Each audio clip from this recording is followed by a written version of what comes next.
Hello, everyone. Welcome to the World Session for April 30th, 2024. It's the last day of the month, and May is coming tomorrow, so we can tune into a little bit of that transformation.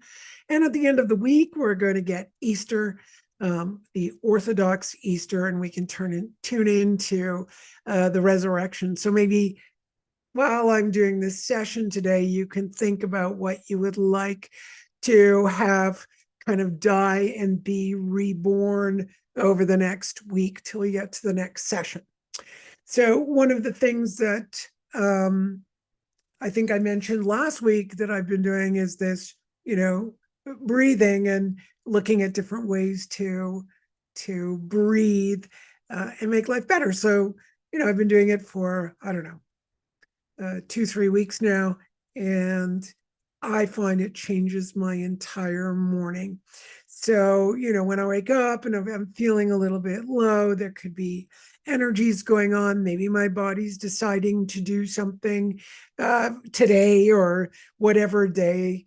I just go in and I take a nice deep breath and smile, bringing my shoulders to my ears, and exhale, hold it, and then exhale through my mouth, letting go of all negativity. So doing that just 4 times is plenty. Letting it all go.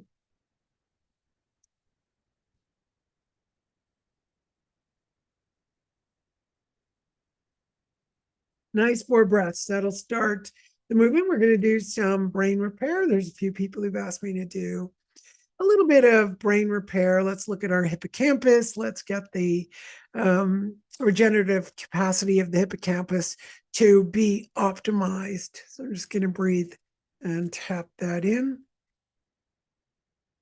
And we're looking at adaptability. So a couple of things came up with adaptability. The first thought that I had, well, adaptability is the consciousness of the pancreas. And one of the terrible cancers is pancreatic cancer. So let's strengthen the NRF2 pathway for anti-oxidative stress to the genetic code so that our bodies and our brains, because the brain has the immune system that needs to go out and take care of our bodies. I don't do anything here. I'm just observing. I'm checking in, seeing what comes up for us. And then I observe it and balance it through the tapping so that our bodies can do the healing. And just breathe and relax and notice what's going on. I noticed right away there's an energy at the between the third and second chakra around the navel. So I'm just going to go in there. So I'm below or, at or below the pancreas. And I'm going to look at I think we're going to do, let's do sugar in relationship to fatty bellies. So this is for people who have a fatty belly. I have some fatty belly here. So I'm going to just go off to the side, 2.5 fingers. So 2.5 fingers. So just measure 2 and then half this finger to the side of your navel and just gently press. We're just going to breathe.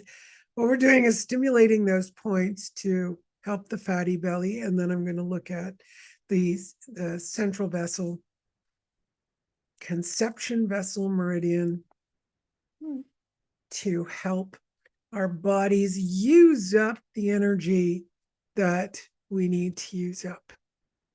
And then we're going to set up a trigger. So we get a lot of emotions during the day. Let's say you're going through your day, you got a lot to do, even if you don't have a lot to do, but time could be compressing you.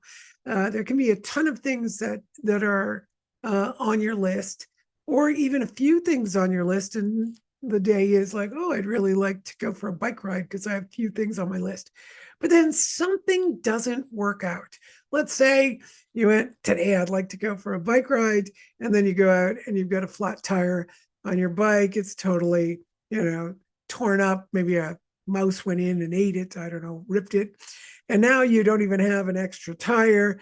Now you've got to go to repair that tire. And you're thinking, oh, but I can't really afford this right now.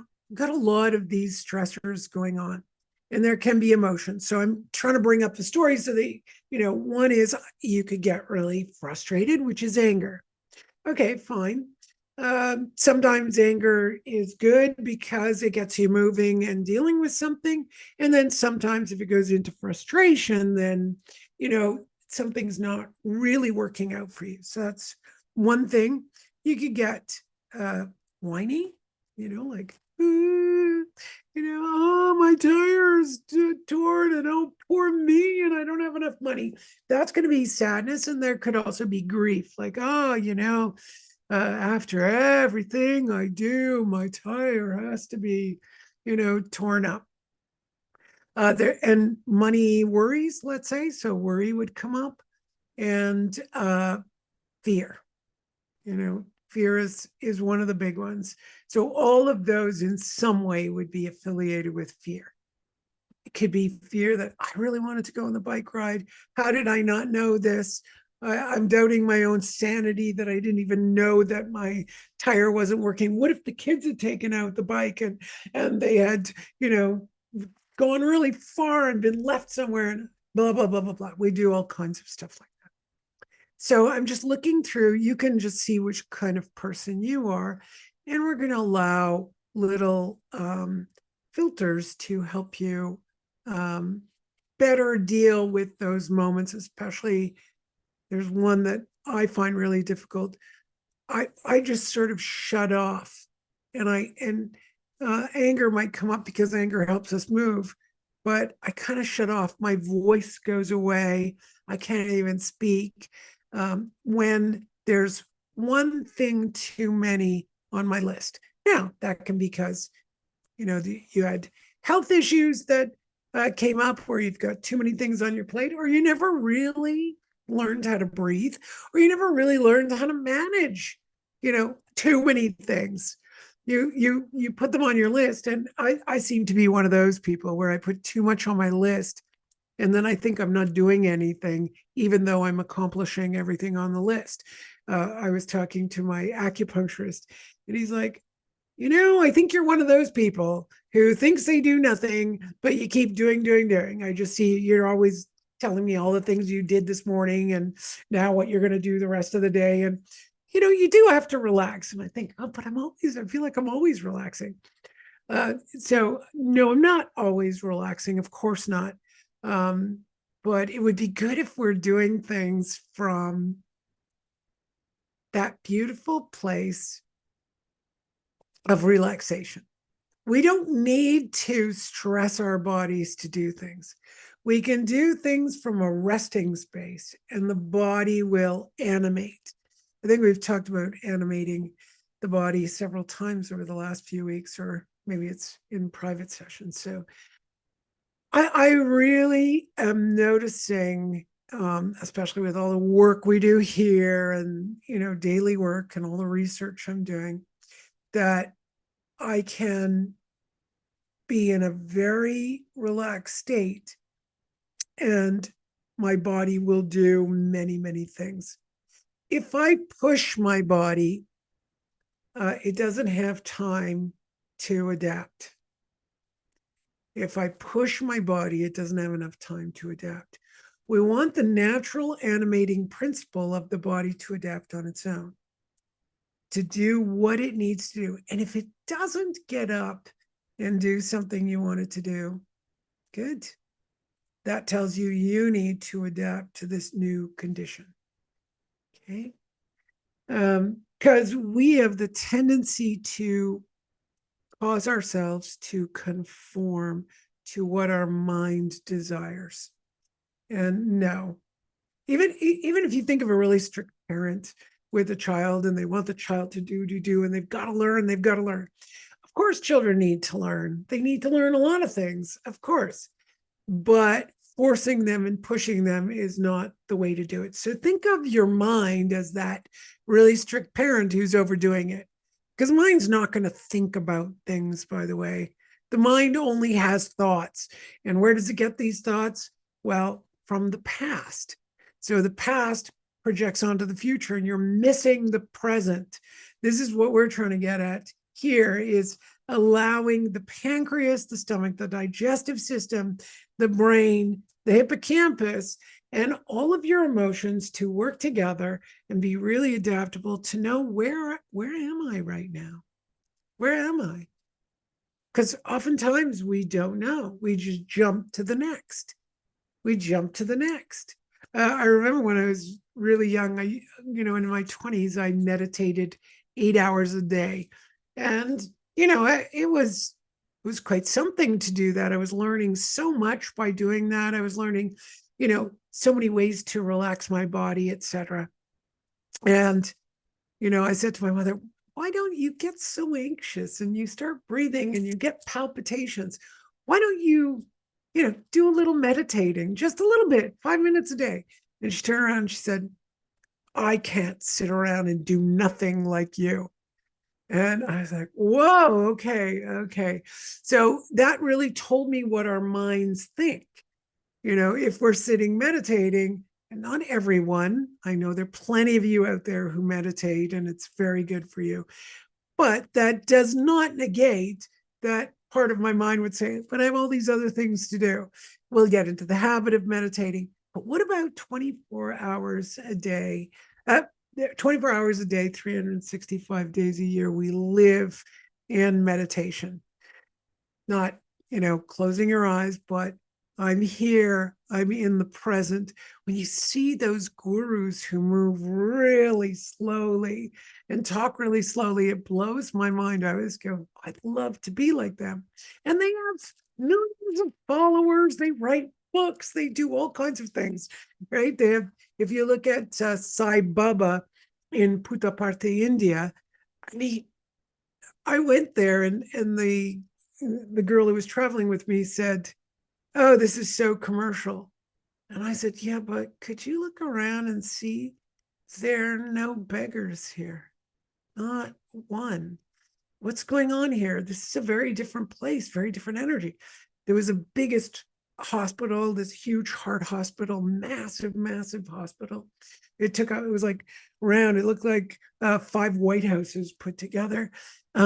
People were selling Sai Baba's incense and, pens with his photo on it, but nobody was begging. They had their little commerce, their table or whatever. So when people say Sai Baba is a manifester, like he really is. He manifests a lot, and for other people. It's not just for him; it's for everyone. So when you think of somebody who moves really slowly, it doesn't mean they aren't accomplishing a hell of a lot. They're just not killing their bodies. So today it's looking at allowing ourselves to adapt to slower time, allowing ourselves to adapt to doing less. Yeah. If you think, how many hours are you on your computer or your phone a day? We used to say, how many hours do you watch TV? Or now it's phone. Even if it's for business, I know we need it for business and work. We need it. We have to. But how many extra hours are you on there? How many hours a day do you hug a tree versus stay on your phone? How many hours a day do you go outside? Are you with an animal? Do you have plants around? It really is a wonderful thing. Today I did all this planting. I played with my bird, and it was a very quiet morning, and I got to do all those things. It takes a lot of time, though. So I thought, wow, this is a beautiful thing that I could be doing on a daily basis. That way, it's not all in one moment. So think on that. And start thinking about your pancreas and your entire body mind. Don't forget the brain and the nervous system is neuroplastic. So here we are. in this world, and we need to sure adapt to what's going on, but we have to be so conscious that we're not just following, the shoulds and should nots, conforming those things. Am I really in tune with my body? Do I know, am I breathing properly? Am I getting enough exercise? Am I getting enough fresh air?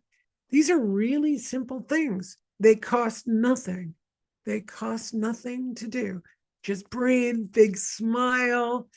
Are you sharing your, even though I'm doing healing work and we have a bunch of healers on here too, every single one of us is a healer.